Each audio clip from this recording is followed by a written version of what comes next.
하나님을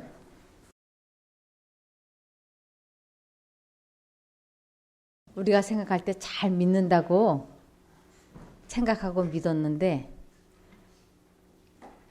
하나님을 안 믿는 우리들 눈에, 내 눈에 별로 좋은 사람 같아 보이지 않는데 사업도 잘 되고 자손들도 잘 되고 돈은 또 자기 생각보다 더 잘 벌리고, 그래서 혹시 저런 사람은 죽을 때는 지독하게 고생하고 죽을라나, 근데 죽을 때도 편안하게 죽고, 그럼 혹시 바짝 말라서라도 죽을라나 그랬더니 그냥 눈이 튀어나오게 또 살이 찌고. 그래서 그런 사람들이 이 하나님을 믿으면 무슨 소용이 있느냐고 얼마나 열변을 토하는지, 목이 다 말라가지고 물컵을 들고 벌컥벌컥 마시면서 하나님 믿을 필요 없다고 막 이런 열변을 토하는 사람을 볼 때, 이 하나님을 잘 믿는다는 사람이 그만 크게 이렇게 정신적인 시험에 들었어요. 하나님을 믿는다는 나보다 안 믿는 다른 사람들이 승승장구 일취월장 잘 될 때 이걸 질투하지 않을 수가 없는 거예요. 그러면서 내가 이 손이 깨끗하게 정말 정직하게 바르게 산 이것이 무슨 소용이 있는가. 그래서 내가 하나님 믿는다고 정직하게 올바르게 도덕적으로 선량하게 산 것이 이게 무슨 소용이 있는가. 그래서 아주 왜 하나님을 믿는 사람들보다 믿지 않는 사람들이 왜 일이 더 잘 풀어지고 더 잘 되나 해서 아주 괴로워했던 한 사람이 있었어요. 근데 그 사람이 믿음의 결국은 어떻게 되는지 그것을 성소에 들어가서야 마지막이 다르다고 하는 걸 알게 됐어요.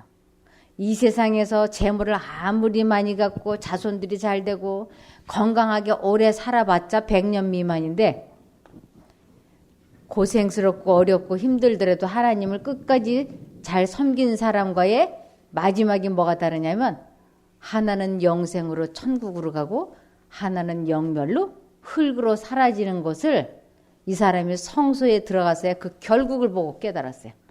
그래서 지금은 내가 가진 게 적더라도, 내 몸이 병들었다 할지라도 내가 하나님을 끝까지 믿으면, 의지하면 곧 영혼의 믿음의 결국은 곧 영혼의 구원이라고 하는 것을 이 사람이 깨달은 것이 시편 73편입니다. 시편 73편 1절부터 보시겠습니다. 아삽의 시. 하나님이 참으로 이스라엘 중 마음이 정결한 자에게 선을 행하시나 나는 거의 실족할 뻔하였고 내 걸음이 미끄러질 뻔하였으니 이는 내가 악인의 형통함을 보고 오만한 자를 질시하였음이로다. 네. 이 사람이 하나님을 믿지 않는 사람들의 아주 승승장구하고 아주 모든 것이 잘 풀어지는 걸 보면서 이 사람이 하나님 믿는 나와 믿지 않는 그 사람과를 비교하면서 하마터면 자기가 신앙생활을 그만둘 뻔했다고. 그것이 나는 거의 실족할 뻔하였고 내 걸음이 미끄러질 뻔하였으니 이는 내가 악인의 형통함을 보고 오만한 자를 질투하였음이로다. 그러면서 4절이요. 시편 74편 4절부터 저희는 죽는 때에도 고통이 없고 그 힘이 건강하며 타인과 같은 고난이 없고 타인과 같은 재앙도 없나니 그러므로 교만이 저희 목걸이요 강포가 저희 입는 옷이며 살찜으로 저희 눈이 솟아나며 저희 소득은 마음의 소원보다 진하며 저희는 능욕하며 악하게 압제하여 말하며 거만히 말하며 저희 입은 하늘에 두고 저희 혀는 땅에 두루 다니도다. 그러므로 그 백성이 이리로 돌아와서 잔에 가득한 물을 다 마시며 말하기를 하나님이 어찌하랴 지극히 높은 자에게 지식이 있으랴 하도다. 네. 이렇게 하나님 믿어서 잘된 게 뭐가 있느냐? 나를 봐라! 이래가면서 이 하나님을 믿는 사람을 향하여 말할 때 이 사람이 많이 어려움을 도대체 이게 하나님 믿어서 잘된 게 무엇이냐? 하나님 믿으면 받는 복이 무엇이냐? 하고 많이 이것을 아주 궁금하게 생각했어요. 그러면서 13절에 내가 내 마음을 정의하며 내 손을 씻어 무죄하다 한 것이 실로 헛되도다. 네. 자기의 아주 정직한 신앙생활이 헛된 거 아닌가? 그러면서 아주 많이 궁금하게 생각했습니다. 16절. 내가 어찌면 이를 알까 하여 생각한즉 내게 심히 곤란하더니 하나님의 성소에 들어갈 때에야 저희 결국을 내가 깨달았나이다. 주께서 참으로 저희를 미끄러운 곳에 두시며 파멸에 던지시니 저희가 어찌 그리 졸지에 황폐되었는가 놀람으로 전멸하였나이다. 네. 그래서 하나님을 끝까지 믿는 사람들의 결국은 구원이고 이 세상 것만 아주 탐하다가 일생이 맞춰진 사람은 결국은 흙으로 영영 사라져버리는 것을 성소에 가서 이 사람이 깨달았다고요. 제가 이 성경 73편을 읽고 깨달으면서 비로소 제 마음속 깊은 곳에 있었던 질투심이 하나가 해결이 되었어요. 그것은 제 친정 오빠가 이렇게 무언가 이렇게 막 그걸 뭐라 그러나요? 발명해낸다는 거 그걸 뭐라 그러지? 네, 특허. 그래서 이렇게 특허를 많이 특허권을 가지고 있어요. 그래가지고 한마디로 아주 떼돈을 벌어버렸어요. 아주 꽤 많은 돈을. 그래서 어느 날 저하고 같이 식사를 하는데 제 남편하고 이렇게 여럿이 식사를 하고 있는데 오빠가 지나가는 말처럼 야 종수가 내가 올해는 3억밖에 돈을 못 벌었어. 순이익이 그것밖에 안 돼. 이러는 거예요. 아 근데 그 말을 듣는 순간 제가 이 밥숟가락이 딱 멈춰지는 거예요. 움찔해가지고 머릿속으로 계산이 되기 시작하는 거예요. 그것이 30년 전 얘기예요.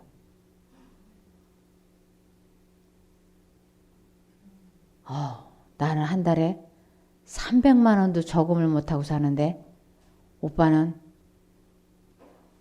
이야 그러면서 갑자기 누가 미워질까요? 제 마음속에. 제 남편이 아주 보잘것없게 느껴지는 것이. 그러면서 옳게 하고 저하고 또 동갑이에요. 이제 누가 미울까요? 질투. 우리 옳게는 어떻게 시집을 저렇게 잘 와가지고. 나는 이렇게 어려운데 우리 옳게는 30년 전에 생활비를 600만 원씩 받았거든요. 그러니까 저희 올케가 저하고 동갑인데 비교할 수 없는 생활을 하는 거예요. 그런 여러 가지를 하면서 제 마음속에 막 질투가 일어나는 거예요. 그래서 그만 밥 먹다가 체할 것 같아가지고 흐지부지하고 숟가락을 놔버렸어요. 근데 그 후로 이 자꾸 오빠에 대한 올케에 대한 시기, 질투, 미움으로 마음 편안할 날이 없었어요. 그리고 만날 때마다 나중에 가만히 생각해 보니까 눈치를 보니까 저희 오빠가 이 돈 잘 번 거를 의시되는 거예요. 제 남편 앞에서. 제 여동생 앞에서. 그러면서 즐기는 거예요. 그러니까 자기 돈 번 거를 자꾸 자랑하라고. 그때마다 우리는 안 그런 척하면서 이 질투를 사귀느라고 안간힘을 쓰고. 근데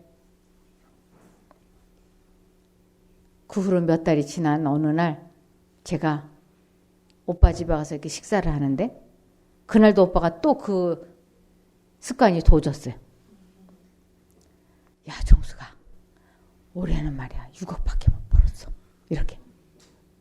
근데 또 밥숟가락에 또 멈추려고 그러는 거예요. 제 남편이 맞은편에서 밥을 먹는데 얼굴에서 피키가 가죠. 근데 그때 제 마음속에 예수님의 음성이 들려왔어요. 제 마음속에 막 또 질투 시기로 나는 한 달에 600만 원도 저금을 못하는데 오빠는 1년에 6억을 순수익으로 6억을 벌었어? 이야 이래가면서. 근데 그때 예수님의 음성이 들렸어요. 천국 가는데 6억이 필요하겠냐? 이렇게 탁 들어오는 거예요. 천국 가는데 6억이 필요하겠냐? 근데 그 순간 제가 마음속으로 아니요. 그렇지 않습니다. 천국에는 6억 가지고 가는 데가 아니야. 정신 차려. 그때 제가 이 아삽의 시를 그때 확 깨닫게 된 거예요. 맞아. 아삽도 그랬지. 그 다른 사람들이 돈 잘 벌고 자식이 잘 되고 승승장구할 때 이 아삽도 신앙생활을 그만두고 싶어 했지. 그런데 사람의 결국이 저 마지막에 달려있다는 거 아삽도 그때 깨달았고 저도 내가 가는 곳에 오빠는 오지 못하는 곳이에요. 그러면서 아주 놀랍게 제 마음이 평안해졌어요. 더 이상 오빠의 돈에 제가 관심도 없고 질투도 하지 않고 그러면서 얼마나 마음이 편안했는지. 그때로부터 지금까지 저는 오빠의 돈에 대해서 전혀 관심이 없어요.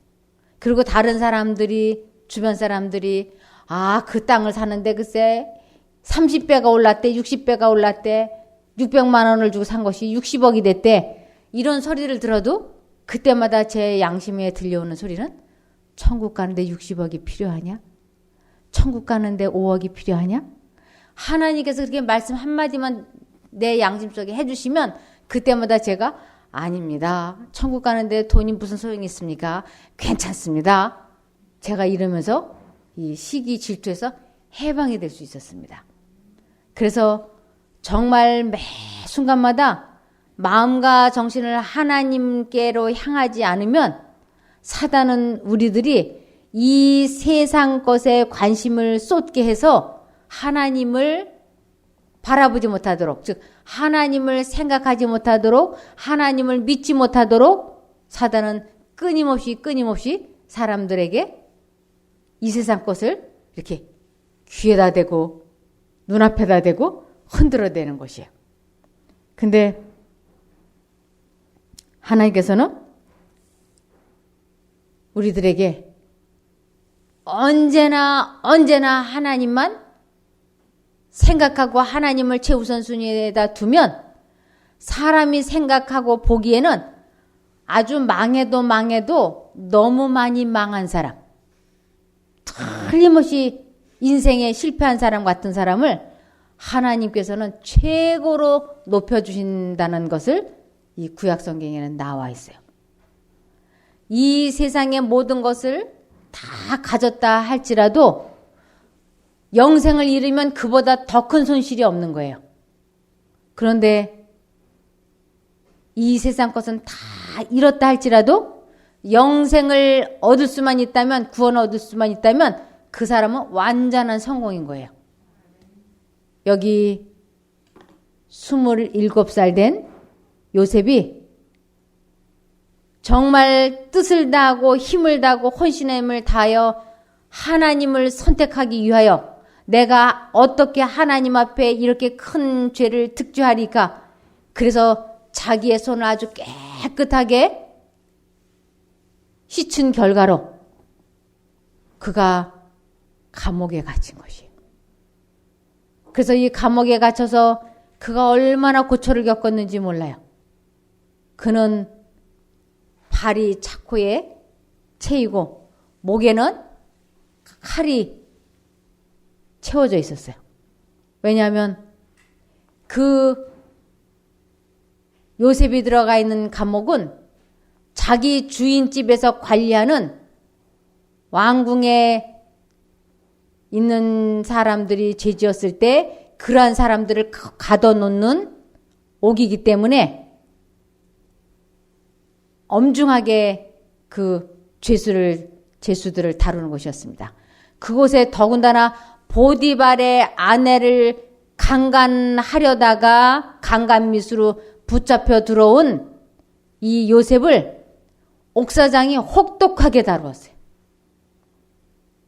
보아하니 얼굴은 반반하게 생겼고, 보아하니 나이도 젊고, 그리고 다른 나라의 노예가 와가지고 감히 자기 나라의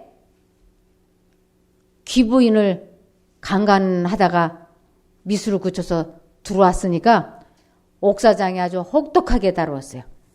그 사람에 대해서 시편 105편 16절을 보시면, 사단은 이렇게 해서 이 요셉을 해코지 하려고 했지만 하나님께서는 이 요셉을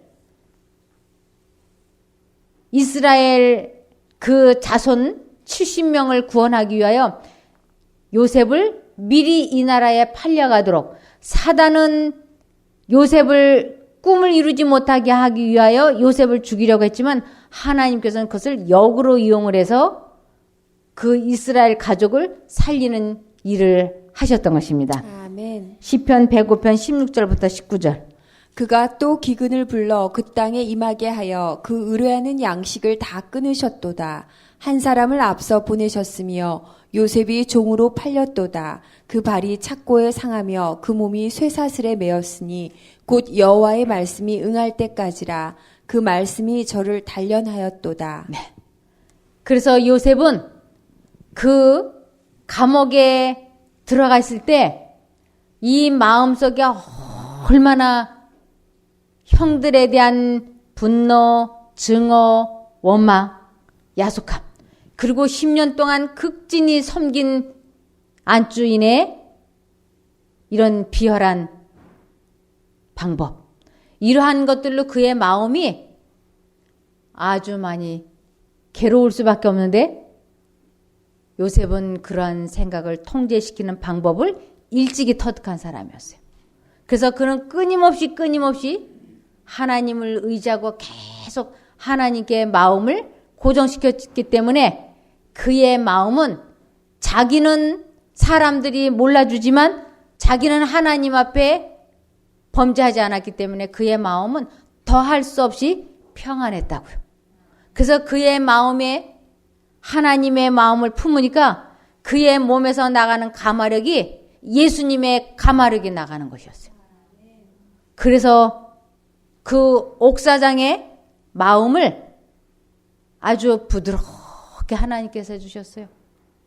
그래서 옥사장이 이 요셉을 가만히 보니까 처음에는 아주 지저분한 좋지 않은 죄명을 가지고 들어왔는데, 겪어보니까 이 사람은 인품이 아니야, 신품이에요. 인간의 품성이 아니고 신의 품성, 예수님의 품성, 신품의 사람이라고 하는 것을 이 사람이 시간이 지나면서 알게 됐어요. 그래서 그에게 이 착고를 풀어주고 씌웠던 칼을 풀어주면서 이제 이 감옥을 총 관리 감독하는 최고의 사람으로 삼았던 것이에요. 그러나 요셉이 아무리 잘 풀리고 잘 됐다 하더라도 지금 현재 있는 장소는 어디예요? 감옥이에요. 그는 나가고 싶은 거예요. 매 순간마다 그는 감정을 다스리기 위하여 하나님께 아주 기도를 간절히 하면서, 하나님, 나를 여기에서 꺼내주십시오. 내가 어떻게 하나님 앞에 정직하게 살았는지 하나님께서 아시지 않습니까?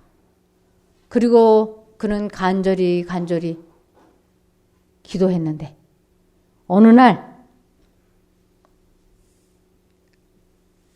그곳에 두 죄수가 들어왔어요. 그 죄수는 창세기 40장 1절에서 3절을 보시겠습니다. 창세기 40장 1절부터. 그 후에 애굽 왕의 술 맡은 자와 떡 굽는 자가 그 주 애굽 왕에게 범죄한지라 바로가 그 두 관원장 곧 술 맡은 관원장과 떡 굽는 관원장에게 노하여 그들을 시위대장의 집안에 있는 옥에 가두니 곧 요셉의 갇힌 곳이라. 네. 요셉이 억울하게 옥에 갇힌 지 1년이 되던 해였어요. 그때에 이 두 사람이 이 감옥으로 들어온 것입니다. 계속 읽어주세요. 창세기 40장 4절부터. 경호대장이 요셉을 시켜서 그 시종장들의 시중을 들게 하였으므로 요셉이 그들을 받들었다. 그들이 갇힌 지 얼마 뒤에 감옥에 갇힌 두 사람 곧 이집트 왕에게 술잔을 올리는 시종장과 빵을 구워 올리는 시종장이 같은 날 밤에 꿈을 꾸었는데 꿈의 내용이 저마다 달랐다. 다음 날 아침에 요셉이 그들에게 갔는데 요셉은 그들에게 근심스런 빛이 있음을 보았다. 그래서 요셉은 자기 주인의 집에 자기와 함께 갇혀있는 바로의 두 시종장에게 물었다. 오늘은 안색이 좋아 보이지 않습니다. 왜 그러십니까? 그들이 그에게 대답하였다. 우리가 꿈을 꾸었는데 해몽할 사람이 없어서 그러네. 요셉이 그들에게 말하였다. 해몽은 하나님이 하시는 것이 아닙니까? 나에게 말씀하여 보시기 바랍니다. 술잔을 올리는 시종장이 자기가 꾼 꿈 이야기를 요셉에게 하였다. 내가 꿈에 보니 나의 앞에 포도나무가 있고 그 나무에는 가지가 셋이 있는데 거기에서 싹이 나더니 곧 꽃이 피고 포도송이가 익었네.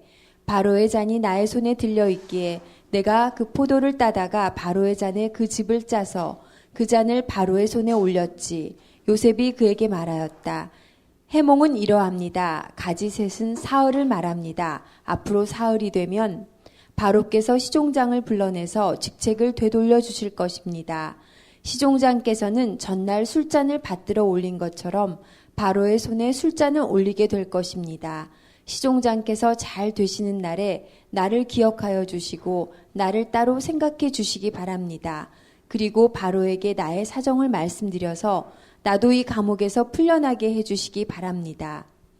나는 히브리 사람이 사는 땅에서 강제로 끌려온 사람입니다.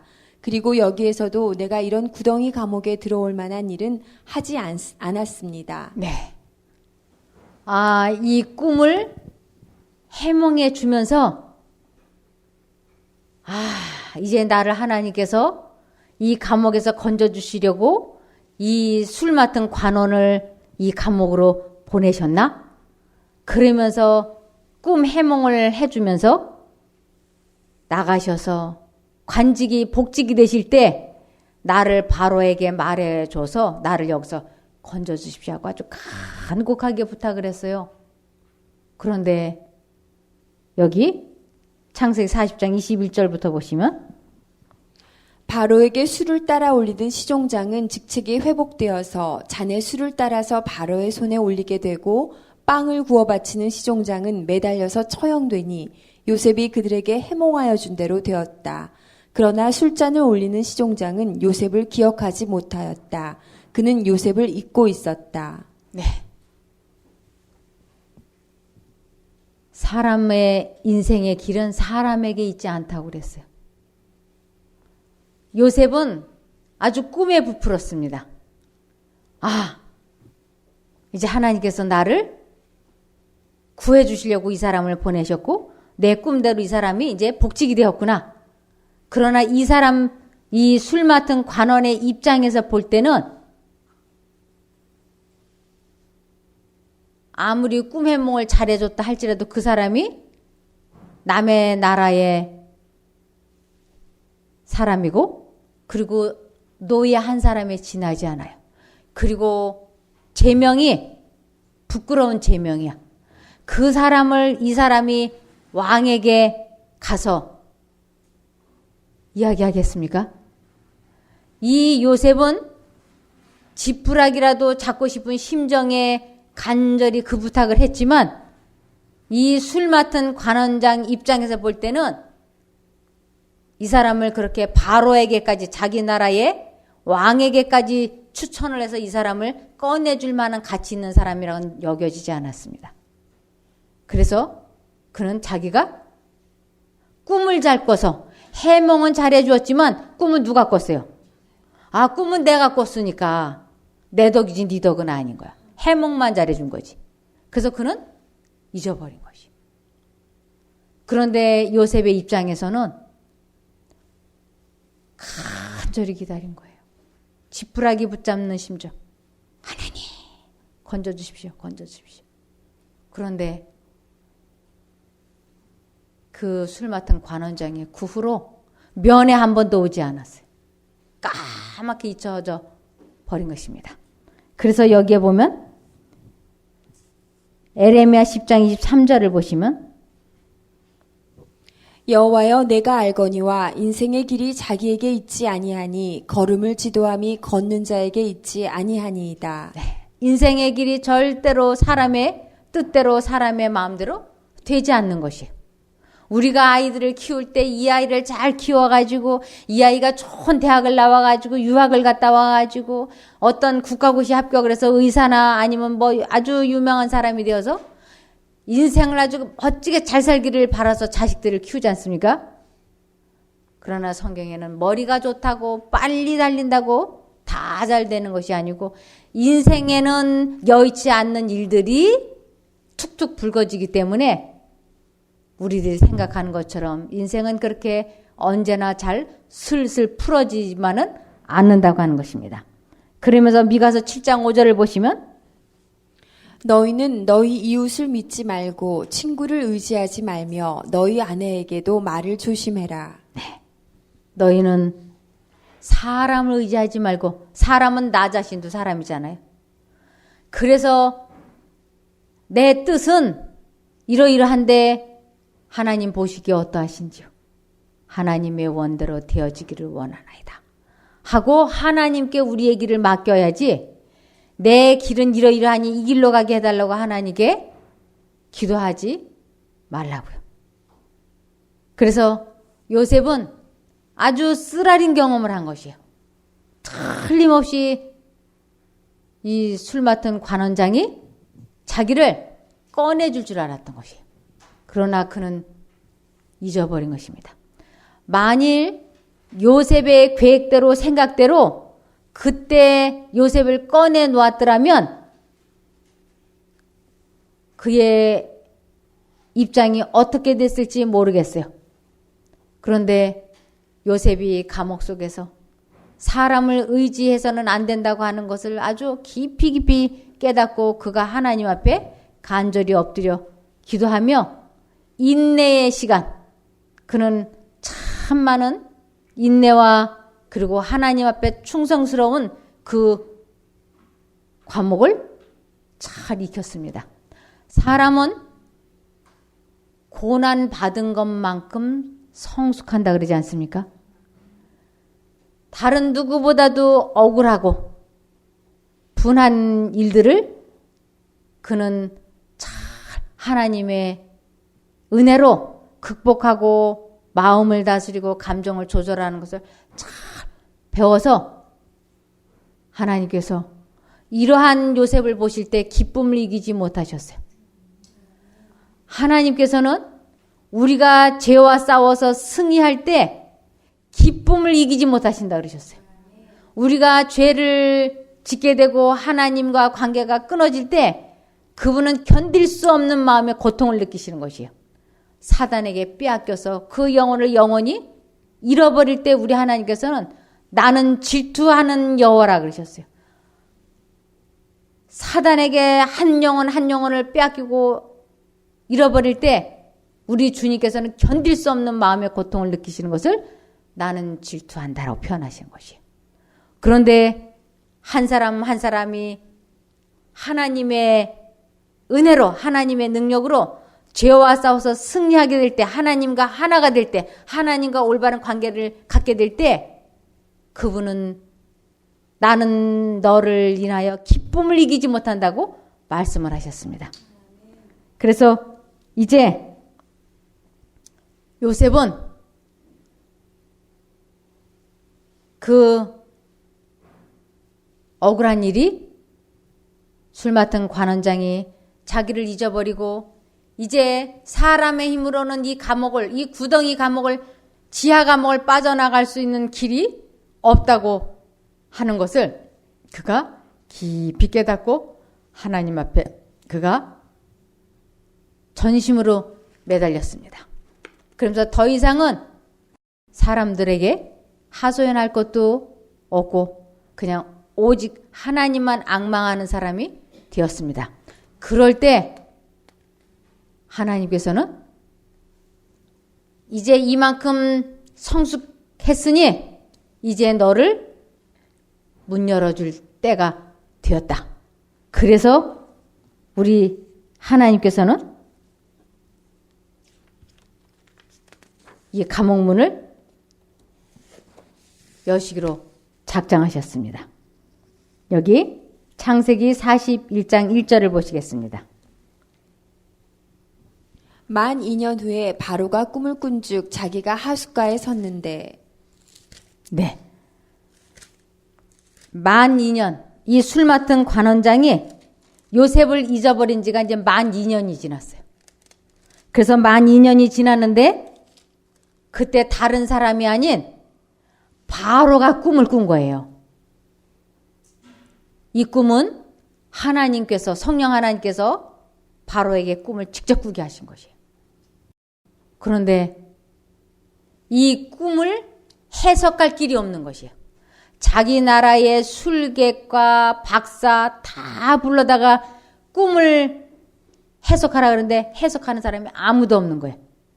그래서 이 왕이 슬픔에 잠기고 많이 괴로워하니까 한 가정에 아버지가 아프거나 아버지가 괴로우면 집안이 다 우울해지는 것처럼 왕궁의 왕이 괴로워하니까 그 모든 문무백관이 다 괴로워했어요.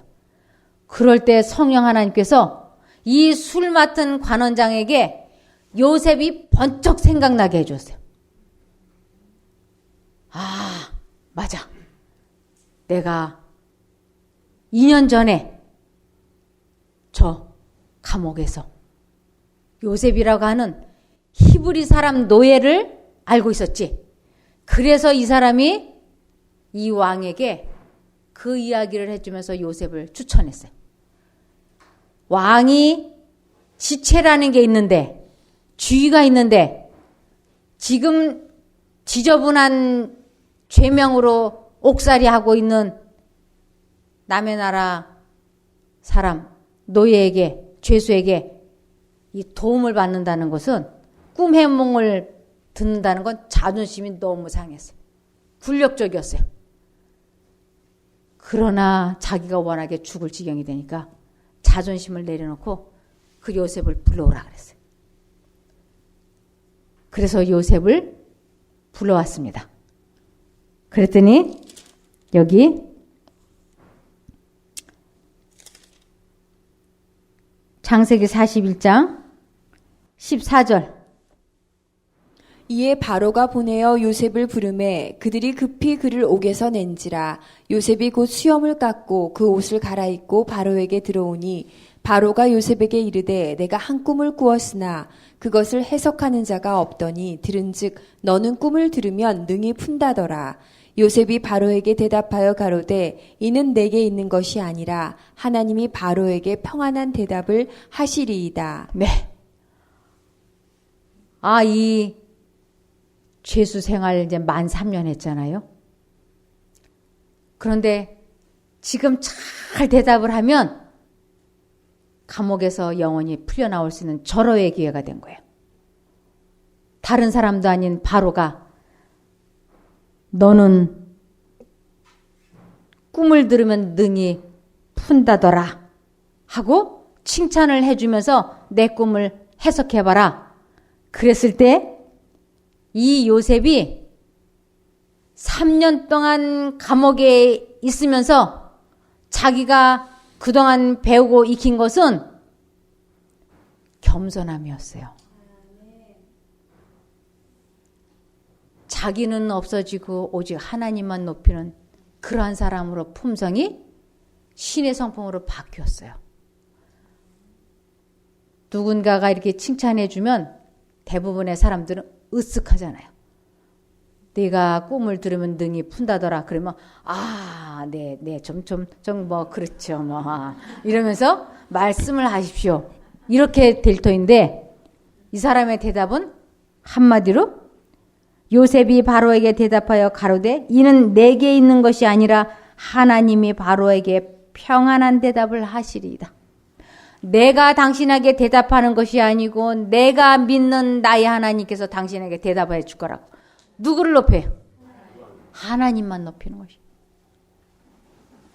바로에게 지금 절대적인 그 전도의 순간이 여기에서 이루어지는 것이에요. 이 바로가 하나님을 믿게 되면 그 나라가 다 하나님을 믿을 수 있는 절대적인 순간이에요. 사단은 요셉에게 내가 푼다 그래, 내가 꿈 해석을 내가 한다고 얘기해. 막 집어넣지만 요셉은 거절했어요. 사단의 생각. 하나님께서 당신에게 대답할 거라. 나는 그냥 하나의 통로에 지나지 않는다고. 하나의 관. 그저 하나님의 성령이 나를 통해서 당신에게 알게 해줄 거라고. 그러면서 그가 25절 요셉이 바로에게 고하되 바로의 꿈은 하나이라 하나님이 그 하실 일을 바로에게 보이심이니이다. 네. 바로에게 꿈을 꾸게 하신 분도 하나님이시고 이제 그 꿈 해몽을 알게 하실 분도 하나님이십니다. 그러면서 7년 동안 풍년이 있을 것이고 그 풍년이 지난 후에는 흉년이 들어서 7년 동안에 있었던 그 풍년을 사람들이 기억조차 하지 못하게 될 거라고. 그러니 7년 동안 있을 풍년에 그 곡식을 다 많이 거뒀다가 7년 기근이 시작이 될 때부터 이 양식을 백성들에게 풀기도 하고 다른 나라에 팔기도 해서 이 나라가 보존되기를 원한다고. 이렇게 잘 설명을 해줬어요. 그랬더니 바로가 창세기 41장 37절부터 바로와 그 모든 신하가 이 일을 좋게 여긴지라 바로가 그 신하들에게 이르되 이와 같이 하나님의 신에 감동한 사람을 우리가 어찌 얻을 수 있으리요 하고.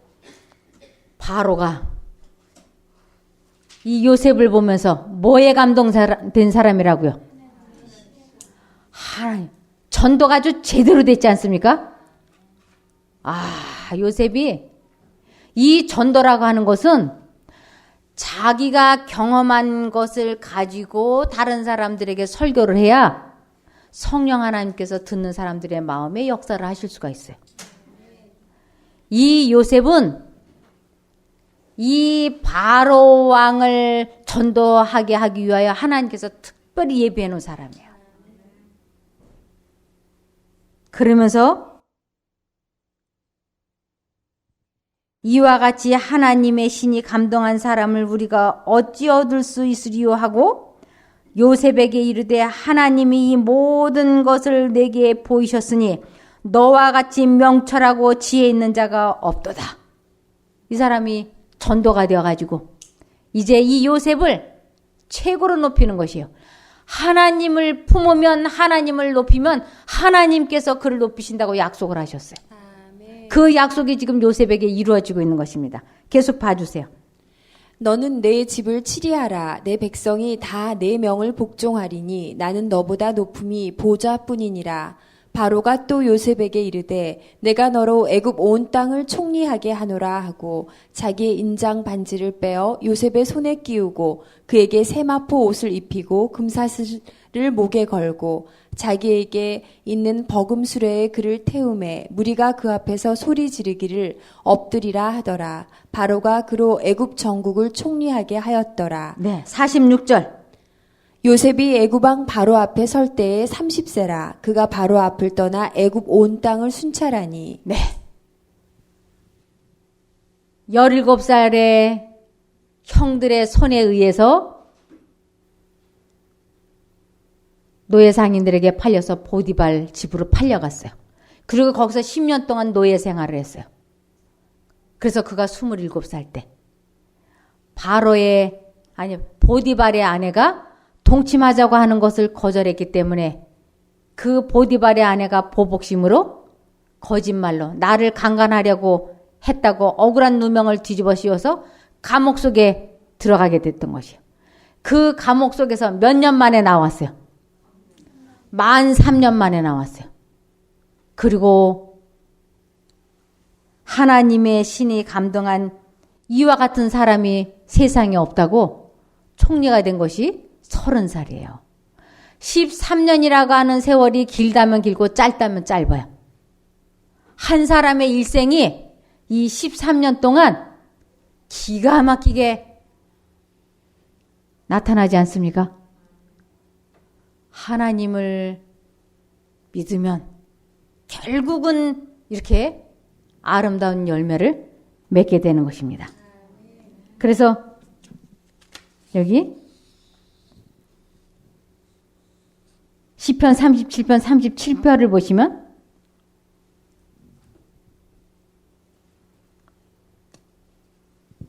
완전한 사람을 살피고 정직한 자를 볼지어다. 화평한 자의 결국은 평안이로다. 네. 하나님과 깊은 관계를 갖고 있는 것을 완전한 자라 그래요. 그런 사람을 정직한 자라 그래요. 그런 사람의 결국은 평안, 마음이 천국이 되는 것입니다. 그러면서 시편 73편 23편을 보시면 그러나 나는 늘 주님과 함께 있으므로 주님께서 내 오른손을 붙잡아 주십니다. 네. 요셉의 오른손을 붙잡아 주신 분은 하나님이십니다. 베드로전서 1장 9절. 믿음의 결국 곧 영혼의 구원을 받음이라. 네. 요셉의 결국은 자기 영혼의 구원을 받은 것입니다. 그래서 매 순간마다 나의 지나간 일들이 쓰라리고 후회되고 원망스럽고 시기, 질투, 분노로 이 마음 편안할 날이 없었다면 이제는 이전 것은 잊어버리고 우리도 푯대를 향하여 내 영혼의 구원을 위하여 마음을 다하고 뜻을 다하여 하나님을 언제나 잊어버리지 않으면 하나님께서 우리의 오른손을 잡아 일으키실 것입니다. 꼭 그걸 체험하시기를 바라며 말씀을 마치겠습니다. 기도하겠습니다. 하늘에 계신 저희들의 아버지 하나님, 인생의 길이 사람에게 있지 아니하고 하나님의 인도하심과 사단의 인도함에 있다는 것을 알았습니다. 저희들이 하나님의 인도함을 뿌리치고 사단을 잘못 선택한 결과로 참으로 많이 어려움을 자초하였습니다. 그러나 이제는 하나님을 선택하여 하나님의 보호하심 속에 있기를 원하오니 도와주시옵소서. 매 순간마다 주님을 잊지 않게 주님의 이름이 생각나고 기억나게 도와주시면 이유를 불문하고 하나님을 선택하려 합니다. 저희들을 도와주시기를 열망하시고 치료해 주시기를 열망하시는 하나님께서 꼭 도와주실 줄 믿고 예수님 이름으로 기도드리옵나이다. 아멘.